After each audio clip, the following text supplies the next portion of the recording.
নমস্কার বন্ধুরা, আমি পুষ্প। আপনারা দেখছেন পুষ্পর বাংলাদেশে। আজকে আমার নাতি বাড়িতে বেড়াতে এসেছে। নাতির আবদারে আমি কিছু স্পেশাল রান্না করে আপনাদের দেখাবো। স্পেশাল বলতে নাতির কাছে স্পেশাল। তা আমার নাতি যদি আমারে কয় না কিছু বানায় দিতে, আমার মনটা কয় আমার পরাণ খান আমি তারে দিয়া দিই। যদি দিতে পারতাম ভালো হতো, কিন্তু পরাণ যদি দিয়া দিই আমি আমার নাতিরে রান্না খাওয়ামু কেমনে? সে লেগে আমার পরাণ দেওয়া ক্যান্সেল। এর লেগে আমি ঠিক করছি আজকে মুরগির পরাণ লয়ে টানাটানি করুন। তা চলেন আমি রান্না শুরু করি। সবার প্রথমে একটা কড়াই বসিয়ে দিয়েছি। এই কড়াইতে আমি বেশ খানিকটা পরিমাণে তেল দিয়ে দেবো। আমি একবারেই রান্নাটার জন্য তেল দিয়ে দিলাম। তেলটা খুব ভালোভাবে গরম হতে হতে এই দিকে দেখেন, আমি যে বললাম মুরগির পরাণ লয়ে টানাটানি করুন, এই হয়েছে মুরগির পরাণ। আমার নাতির খুব প্রিয়, তাই আজ নাতির অনুরোধে আমি এই রান্নাটা করে আপনাদের দেখাচ্ছি। তাই এটাকে আমি প্রথমে সেদ্ধ করে একটু নুন হলুদ মাখিয়ে রেখেছি। এটাকে কাঁটা দিয়ে একটু ডিপ করে দেবো, কেননা নালে বাস্ট করতে পারে, ফেটে ফেটে গায়ে আসতে পারে, আর এর মধ্যে জুসটাও ঢুকবে ভালোভাবে, সেই জন্য। এইদিকে দেখুন, আমি কিন্তু কড়াতে তেল বসিয়ে দিয়েছি বেশ খানিকটা পরিমাণে। একটু ভিন্ন মশলা দিয়ে আমি ডিম আলুর ডালনা করে আপনাদের দেখাবো আজকে। সাদামাটা কিন্তু অপূর্ব স্বাদের। এইদিকে দেখুন, আমার তেলটা খুব ভালোভাবে গরম হয়ে গেছে। তেলটা যতক্ষণ না ভালোভাবে গরম হবে ততক্ষণ আপনারা অপেক্ষা করবেন, কেননা ডিম যদি ঠান্ডা তেলে দিয়ে দেন না, ডিমটা শক্ত হয়ে যায়, উপরটা রাবার রাবার মতন হয়ে যায়। সেই জন্য আমি অপেক্ষা করব তেলটা আরও একটু ধোয়া উঠবার জন্য। এবারে ডিমগুলো একে একে তেলের উপর দিয়ে দেবো।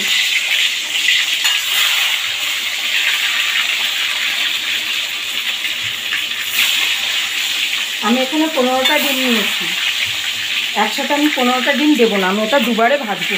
আমি ডিমটা ভেজে আপনাদের দেখাচ্ছি। যে ডিমগুলো আমার ভাজা হয়ে গেছে, আমি পরে আরেকবার এই ডিমগুলো ভাজতে দিয়েছি। দেখুন, ঠিক এরকম করে আমি ডিমগুলোকে ভেজে নেব।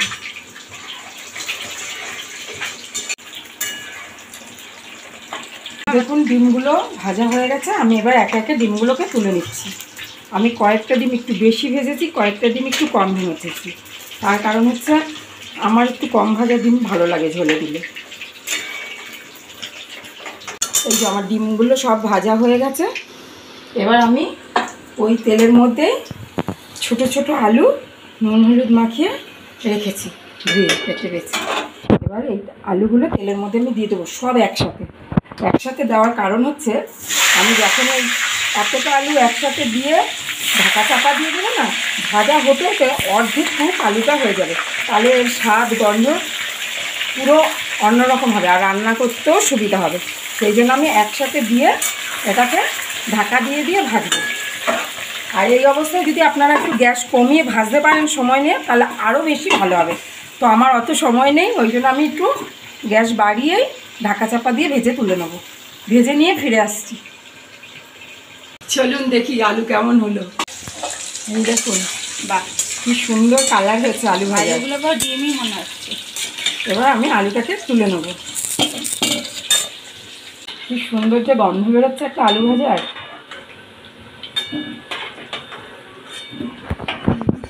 কেমন লাগছে আলু ভাজাটা? আমি ফোড়নে দেব তেজপাতা, গোটা গরম মশলা আর 3টে গোলমরিচ। গরম মশলাটা আমি কিন্তু পরে কাঁচা গরম মশলা দেবো না, তাহলে ডিমের গন্ধটা অন্যরকম হয়ে যায়। তখন শুধুই গরম মশলার গন্ধ পাওয়া যায়, কিন্তু ডিমের তো একটা নিজস্ব গন্ধ আছে, সেটা ঝোলে থাকলে ভালো লাগে। ওই তেলে আমি মিডিয়াম সাইজের একটা পেঁয়াজ কুচি মোটা মোটা করে কুচি করে রেখেছি, ওটা আমি দিয়ে ভেজে নেব। একদম সাধারণ সাদামাটা, কিন্তু খেতে খুব ভালো লাগবে। আমি এর মধ্যে আমার নিজের বানানো একটা মশলা দেব আমি রান্নার সাথে। এরপর দেখুন, এখানে একটা বড় সাইজের পেঁয়াজ আমি পেস্ট করে রেখেছি।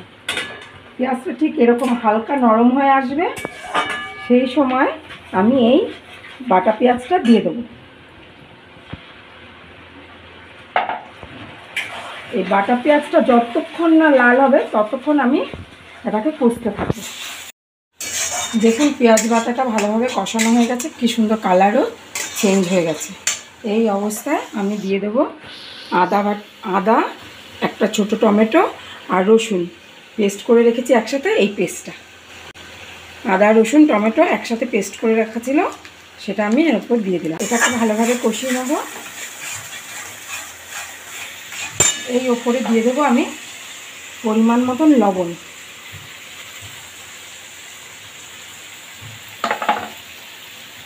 আর লঙ্কা আর হলুদ আমি একসাথে পেস্ট করে রেখেছি। গুঁড়ো হলুদ দিয়েছি, গোটা লঙ্কা দিয়েছি।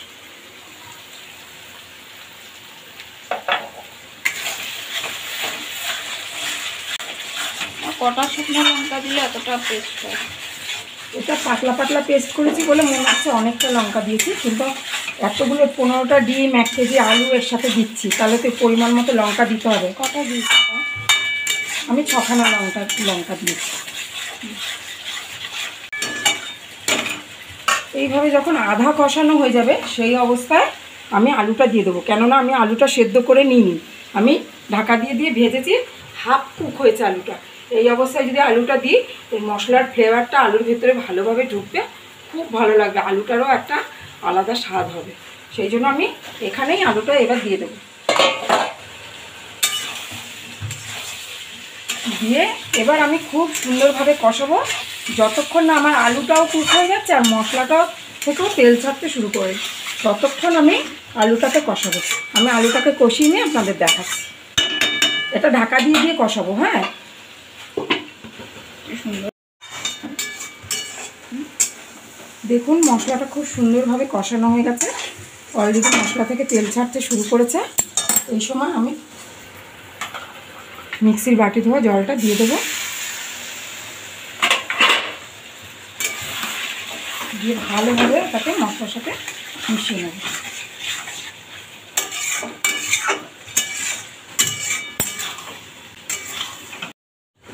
ঢাকনা খুলে দেখি কেমন হয়েছে।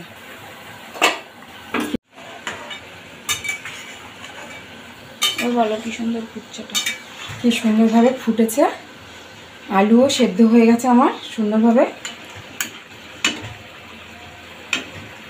স্লিপ কাটছে, আলুটা তো ধরাই যাচ্ছে না। এই তো সুন্দরভাবে সেদ্ধ হয়ে গেছে। এই সময় আমি তো ডিমগুলোকে একটু কাটা দিয়ে ডিপ করে দিয়েছিলাম, না বাস্ট করে। এই সময় আমি ডিমগুলোকে এরকম চিড়ে দেবো, তাহলে না ডিমের ফ্লেভারটা ঝোলের মধ্যে আসবে আর জুসটাও ঢুকবে, ঝোলটা ডিমের মধ্যে ঢুকবে। প্রত্যেক কটা ডিমকে আমি যেদিকে কুসুম আছে সেই দিকে নয়, কিন্তু ঠিক উল্টো দিকে করে আমি একটু এরকম চিড়ে চিড়ে ডিমগুলো দিয়ে দেবো, তাতে ডিমের ঝোলের গন্ধটা খুব সুন্দর হয়। এভাবে একদিন আপনারা বানিয়ে দেখবেন।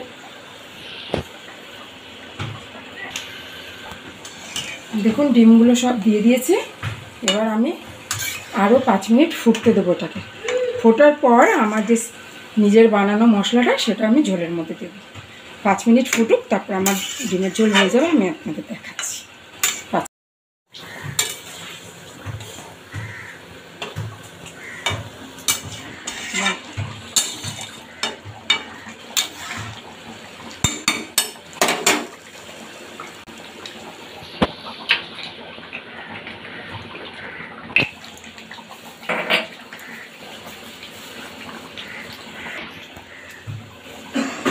রান্নাটা আমার প্রায় হয়ে গেছে। আমি যে বলেছিলাম আপনাদের আমার তৈরি একটা মশলা দেখাবো, সেই মশলাটা আমি ডিমের ঝোলে দেবো। এটার মধ্যে রয়েছে সাদা জিরে আর 2টো গোলমরিচ আর গোটা গরম মশলা একসাথে শুকনো খোলায় ভেজে আমি গুঁড়িয়ে রেখেছি। এই মশলাটা দেওয়ার কারণে এর স্বাদ গন্ধ দুটোই বেড়ে যাবে। আপনারাও এভাবে দিয়ে রান্না করবেন। এবার আমি এই মশলাটা এর মধ্যে দিয়ে দেবো। আমার ডিম আলুর ডালনা একদম রেডি। আমি আপনাদের পরিবেশন করে দেখাচ্ছি কেমন হয়েছে, দেখে বলুন কেমন হয়েছে।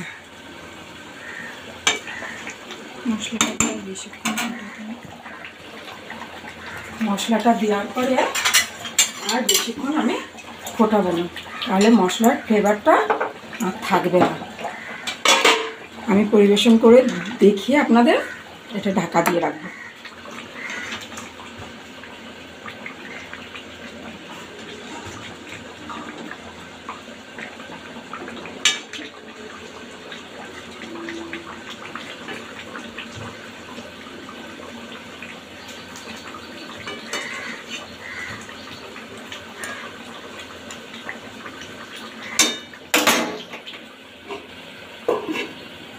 কি কেমন হলো ঘরোয়া পদ্ধতিতে ডিম আলুর ডালনা।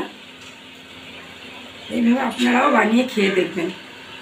ভালো থাকবেন, সুস্থ থাকবেন, দেখতে থাকবেন পুষ্প বাঙাল হেসেল। ফিরে আসছি পরের ভিডিওতে।